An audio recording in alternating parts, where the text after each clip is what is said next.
날씨가 많이 춥습니다. 이 추운 날씨에도 하나님 전에 올라오신 여러분을 주님의 이름으로 환영하고 축복합니다. 오늘 본문의 말씀을 보게 되면 예수님으로 말미암아 한 가정에 놀라운 기적의 역사를 맛보는 것을 확인할 수가 있습니다. 당시 갈릴리 분분왕의 신하였던 사람에게 죽을 병에 걸렸던 아들이 있었는데 그 아들이 기적적으로 살아나게 된 이야기입니다. 그러나 이보다 영적으로 더 큰 기적의 역사가 있었다라는 사실이지요. 오늘 본문 53절 말씀에 보시면 그의 아버지가 예수께서 내 아들이 살아있다 말씀하신 그때인 줄 알고 자기와 그 온 집안이 다 믿으니라 라고 말씀하십니다. 바로 그 사람뿐만 아니라 그 집안에 있는 온 가족들이 모두가 다 믿고 구원을 받았다라는 것입니다. 여러분, 한 영혼이 구원을 받는 것이 얼마나 어려운 일입니까? 그런데 온 가족이 구원을 받았으니 이보다 큰 기적의 역사가 어디에 있겠습니까? 그런데 여러분, 오늘 본문의 말씀을 우리가 유심히 읽어보면 아들의 병이 낫는 그 기적 때문에 온 가족이 믿게 된 것이다 라는 것이 아니다라는 것입니다. 본문은 아들이 죽을 병에 걸렸는데 살아났기 때문에 온 가족이 믿게 되었다라고 말씀하지 않습니다. 예수께서 내 아들이 살아있다 말씀하신 그때인 줄 알고 자기와 온 집안이 다 믿으니라 라고 말씀합니다. 예수님의 말씀이 그와 온 가족이 믿게 되는 내면의 징조가 되었다라는 거예요. 이것을 오늘 본문의 말씀인 54절 말씀에는 표적이란 단어로 설명하고 있습니다. 다시 말해서 기적을 보아서 온 가족이 구원의 놀라운 역사 가운데 동참한 것이 아니라 예수님의 말씀이 그들의 심령 속에 표적이 됨으로 말미암아서 온 가족이 구원의 놀라운 역사를 맛보았다라는 사실입니다. 여러분, 도대체 이 표적이 무엇이기에 얼마나 큰 놀라운 은혜와 그리고 구원의 놀라운 은총을 일어나게 하신 것일까? 기적이란 말은 미라클이란 말을 씁니다. 미라클. 그래서 놀라운 현상을 의미하는 것이지요. 그러나 표적이란 것은 영어로 보게 되면 miraculous signs라는 말을 씁니다. 다시 말하면 기적의 징조, 구원의 징조라는 의미를 갖습니다. 이것은 기적과는 전혀 다른 것입니다. 이 집에 죽을 아들이 살아난 것은 현상적으로 보게 되면 기적입니다. 죽을 자녀가 살아났다. 현상적으로 보면 기적입니다. 하지만 여러분, 기적을 보았다고 해서 모든 사람들이 다 믿습니까? 그렇지 않습니다. 이것이 바로 기적과 표적의 놀라운 차이입니다. 누가복음 17장에 보면 10명의 나병 환자가 있지 않습니까? 그들이 함께 치유를 받고 기적을 경험했습니다. 그런데요, 그들 중에 한 명만 구원을 받게 됩니다. 나머지 9명은 기적을 보았습니다만 그들의 심령 속에 표적이 없었던 거예요. 여러분, 세상에는 많은 기적이 있습니다. 하지만 그 기적으로 말미암아서 구원을 받습니까? 그렇지 않습니다. 표적이 되지 못하기 때문에 구원을 받지 못합니다. 성경에도 많은 기적들이 있습니다. 하지만 성경은 기적을 위한 책이라고 말을 하지 않습니다. 성경은 구원을 위한 표적의 책이다라고 말씀하고 있습니다. 오늘 본문에 등장하는 신하도 마찬가지입니다. 그는 분명 아들이 살아있다라는 기적을 경험했습니다. 하지만 이 기적이 그에게 구원이 되었는가? 그렇지 않다라는 거예요. 그는 치유받은 10명의 나병 환자들 중 9명과 같은 그러한 가능성이 될 수밖에 없는 큰 상태 속에 놓여 있다라는 것입니다. 왜 그럴까요? 오늘 본문을 말씀을 읽으면서 예수님을 찾아온 그 신하의 믿음이 크고 대단해서 그 아들에게 기적이 일어났다라고 쉽게 생각할 수 있습니다만 전혀 그렇지 않습니다. 이 사람은 말씀이 구원의 표적이 되기 전까지는 참으로 교만하고 완악한 사람이었습니다. 이 사람의 마음의 상태가 어떠한지 예수님께서 그에게 하신 말씀 48절의 말씀을 여러분 한번 보시기 바랍니다. 우리 48절 말씀을 우리 함께 읽어보겠습니다. 시작. 예수께서 이르시되 너희는 표적과 기사를 보지 못하면 도무지 믿지 아니하니라. 아멘. 절박한 상황 가운데 도움을 청하고 있는 그 신하에게 예수님께서 무엇이라고 말씀하고 있습니까? 도무지 믿지 아니한다 라고 말씀하고 있습니다. 예수님의 말씀대로라면 그는 도무지 믿지 않는 완악한 상태 속에 놓여있는 사람이다라는 거예요. 여러분, 이 사람이 얼마나 완악한 사람이었는지 예수님은 이전에도 이 사람을 만난 적이 있다라는 사실입니다. 이전에도 이 사람에게 구원을 주시기 위해서 그 사람이 살고 있는 동네에 가서 예수님께서 기적을 일으키셨다라는 거예요. 그런데 그 예수님을 만나지 못했고 예수님의 구원을 경험하지 못했다라는 것입니다. 오늘 본문 46절 말씀을 여러분 보십시오. 46절입니다. 예수께서 다시 갈릴리 가나에 이르시니 전에 물로 포도주를 만드신 곳이라. 왕의 신하가 있어 그의 아들이 가버나움에서 병들었더니. 여러분, 왜 성경이 가버나움에서 병든 왕의 신하의 아들 이야기를 말씀하면서 별 관계도 없는 가나에서 물로 포도주를 만든 사건을 함께 연관을 짓고 있는 것인가 하는 문제입니다. 가나에서 첫 표적을 보여주신 뒤에 주님께서는 왕의 신하에게도 표적을 보여주시기 위해서 그에게 가셨다라는 거예요. 그때는 거들떠 보지도 않더니 아들이 죽을 상황 가운데 처하자 내가 이제 와서 나에게 표적을 구하라, 기적을 베풀라라고 말하니 그것이 말이 되느냐라고 지금 주님께서는 말씀하고 있는 것입니다. 여러분, 이것이 바로 완악함입니다. 요한복음 2장에 예수님께서 물로 포도주를 만든 기적을 보여주신 후에 많은 사람들은 이 표적을 보면서 예수님을 믿게 됩니다. 그 말씀이 요한복음 2장 1절부터 11절 말씀에 기술되고 있습니다. 그리고 난 다음에요 12절 말씀에 뭐라고 바로 기록되어 있는가? 우리 요한복음 2장 12절 말씀입니다. 제가 읽어드리겠습니다. 그 후에 예수께서 그 어머니와 형제들과 제자들과 함께 가버나움으로 내려가셨으나 거기에 여러 날 계시지는 아니하시니라. 아멘. 가버나움으로 내려가셨는데 여러 날 계시지 않았다라고 말씀하고 있습니다. 이 가버나움이 어디냐? 바로 이 신하가 살고 있는 동네가 바로 가버나움입니다. 예수님은 가나에서 물로 포도주를 만드는 놀라운 기적의 표적을 보이신 후에 가버나움에도 구원의 표적을 보이시기 위해서 그들에게 나아갔습니다. 그리고 가버나움에서 많은 기적을 행하셨습니다. 좋은 것을 많이 허락하기 원하시는 그 주님의 마음이 있었다라는 것이지요. 하지만 여러분, 그들은 그 기적의 말씀을 믿지 못했습니다. 그러므로 말미암아서 여러 날 그곳에 있지 못하고 즉시 예수님은 그 자리를 피할 수밖에 없었다라는 것입니다. 바로 이것을 말씀하는 거예요. 예수님 후에 가버나움에서의 이 일을 기억하면서 가버나움의 화를 선포하신 적이 있습니다. 마태복음 11장 23절 말씀입니다. 가버나움아, 내가 하늘에서까지 높아지겠느냐? 음부에까지 낮아지리라. 내가 행한 모든 권능을 소돔에서 행하였더라면 그 성이 오늘까지 있었으리라. 내가 너희에게 이르노니 심판날에 소돔 땅이 너보다 견디지 쉬우리라 하시니라. 이 말씀을 통해서 예수님께서 가버나움에 구원의 표적을 주시려고 얼마나 애쓰고 수고하셨는가를 우리는 알 수가 있습니다. 하지만 많은 기적을 보고도 믿지 않았다는 거예요.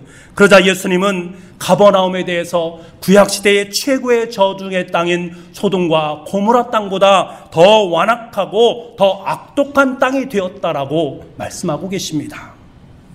여러분, 성경에서 예수님께서 가버나움으로 내려가신 이 이야기를 그냥 지나칠 수도 있지 않습니까? 그럼에도 불구하고 이렇게 기록한 것은 바로 이 사람 때문입니다.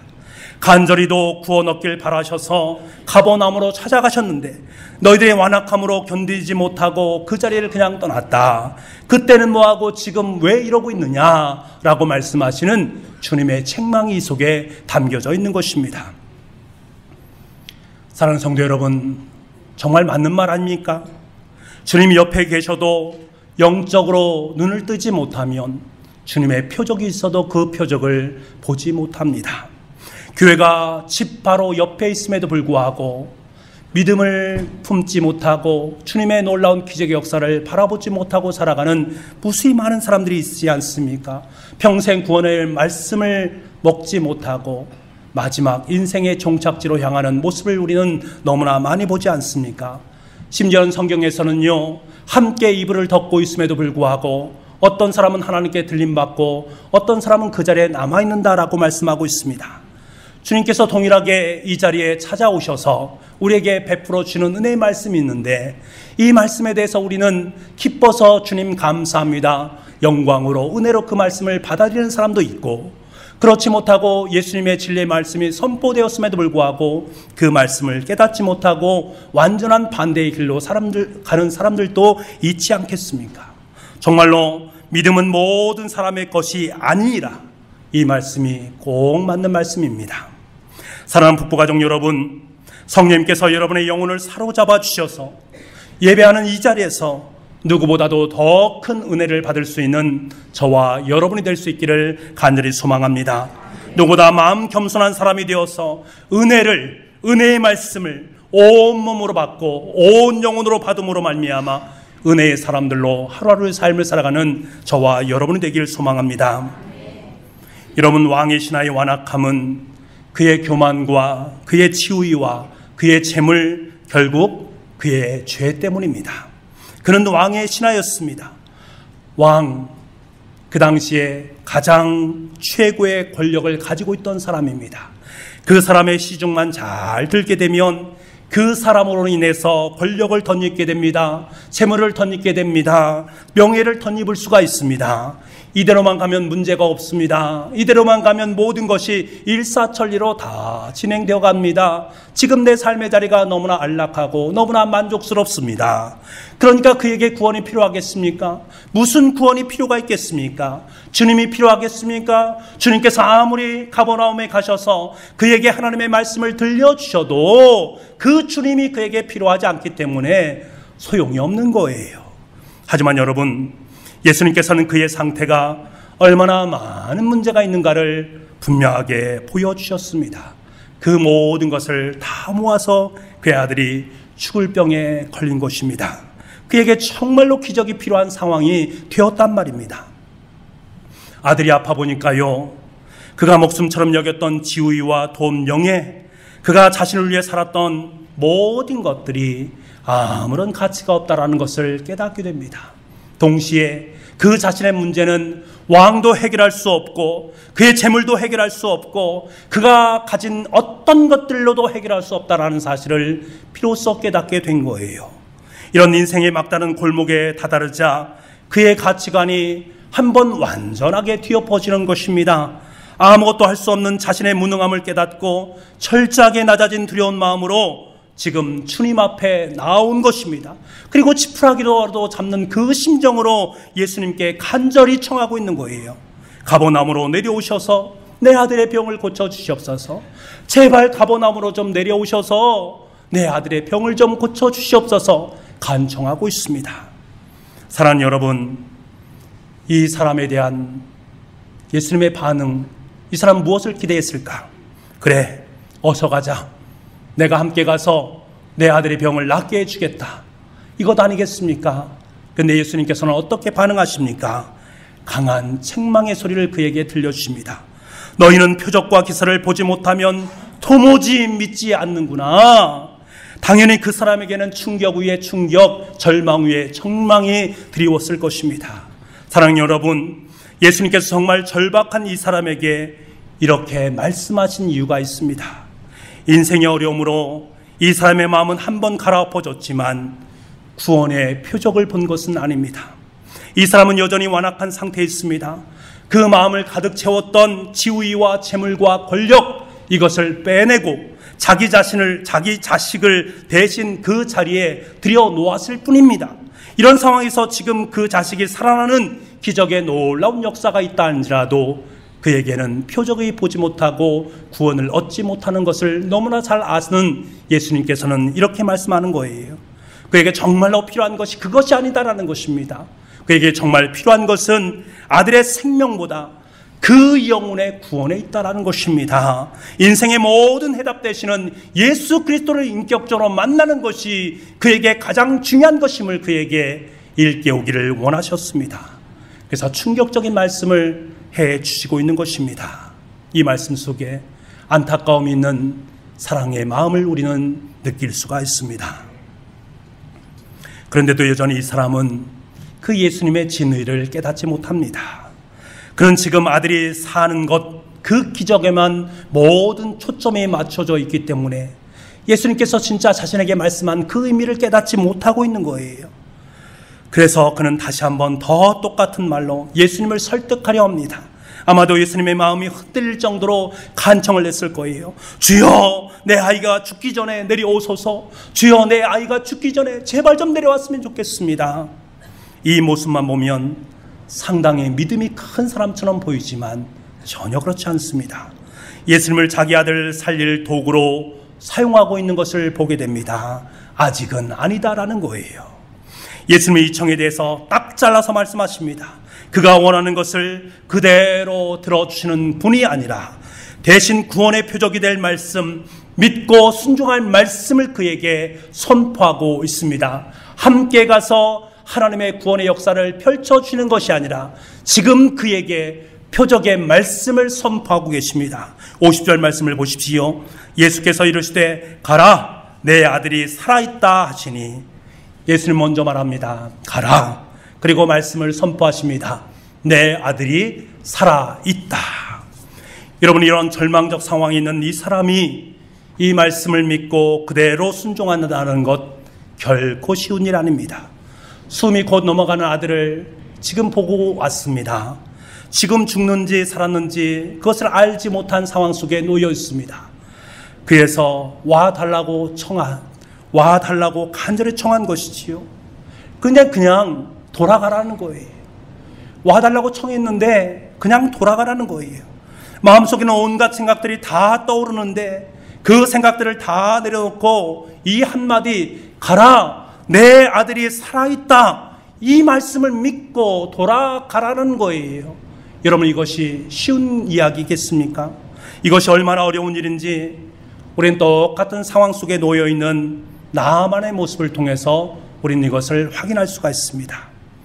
나아만 장군은 당시 전 세계 최강국 아람왕의 군대 장관으로 자신이 나병에 걸리지 않았습니까? 그래서 이스라엘로 오게 되면 병이 낫어질 것이다 라는 것을 듣게 되고 그가 이스라엘 땅에 오지 않습니까? 그래서 엘리사 앞에 그가 서게 됩니다. 그런데 엘리사가 그때 대제국 아람왕의 군대 장관이 왔는데 직접 나와 보지도 않고 대신 종에게 이런 말을 하는 거예요. 요단강에 가서 몸을 7번 씻으라, 그리하면 낫게 될 것이다. 여러분, 이 말씀이 오늘 본문에 말씀하시는 예수님께서 왕의 신하에게 하신 말씀과 너무 똑같지 않습니까? 가서 요단강에서 7번 씻으라, 그리하면 나으리라 라는 이 말씀과 가라, 내 아들이 살아있다 라는 이 말씀이 너무나 똑같지 않습니까? 나아만은 화가 치밀어 올라서 이렇게 말합니다. 내 생각에는 그가 내게로 나와서 그의 하나님 여호와의 이름을 부르고 그의 손을 그 부위에 흔들어 나병을 고칠까 하였도다. 내 생각에는 자신의 생각을 여전히 꺾지 못하고 고집하고 있는 그의 모습을 우리는 보게 되는 거예요. 이 신하도 똑같은 상황 아니겠습니까? 이렇게 찾아와서 같이 가달라고 그렇게 간청하고 있는데 그것이 그렇게 힘들단 말인가? 내 아이가 지금 죽게 되었는데 그것이 무슨 그렇게 중요한 것들, 이보다 더 중요한 것이 어디 있는가? 그냥 함께 가면 되지 않는가? 그런데 뭘 믿고 그냥 가라고 말씀하는가? 하면서 마음속으로부터 치밀어 오르는 그러한 화가 그 가운데 있었을 것입니다. 그러나 여러분, 여기가 바로 클라이막스입니다. 기적을 보게 될지 말지, 구원의 주님을 만나게 될지 말지, 지금 이 시간이 그의 인생 속의 클라이막스입니다. 올라오는 자신의 모든 육신의 생각을 억누르고 믿고 그대로 순종해야 될 말지 바로 지금 이 순간에 달려있다라는 거예요. 그가 어떻겠습니까? 본문 50절 말씀을 우리가 한번 읽어보겠습니다. 우리 같이 한번 50절 말씀을 읽어보겠습니다. 시작.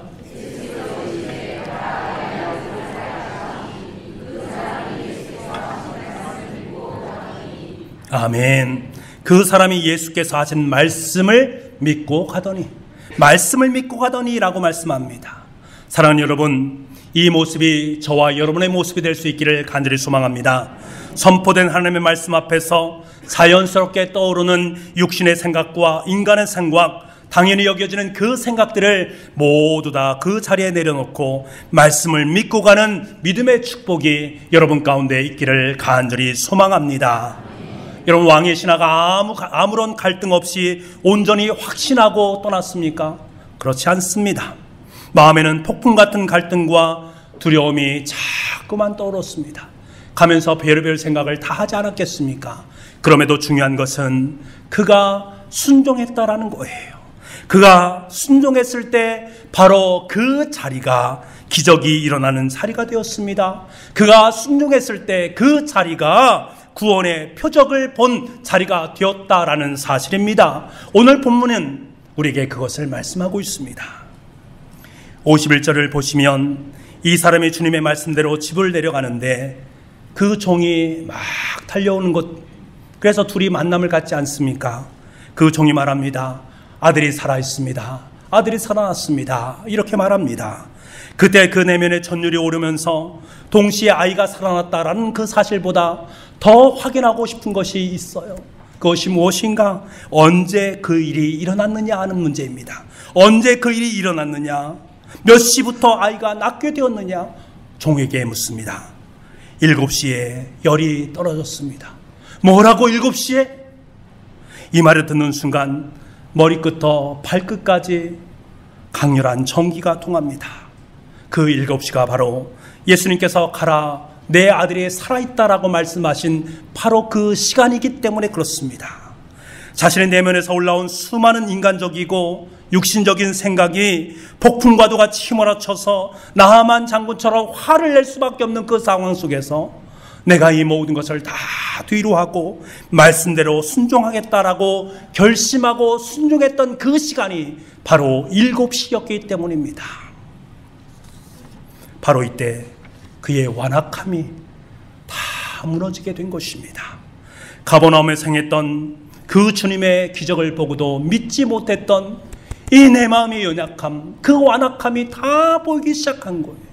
주님의 놀라운 기적의 역사가 있음에도 불구하고 그것을 바라보지 못하는 내 내면의 완악함을 보게 되고 그 모든 것을 다 내려놓게 되는 거예요.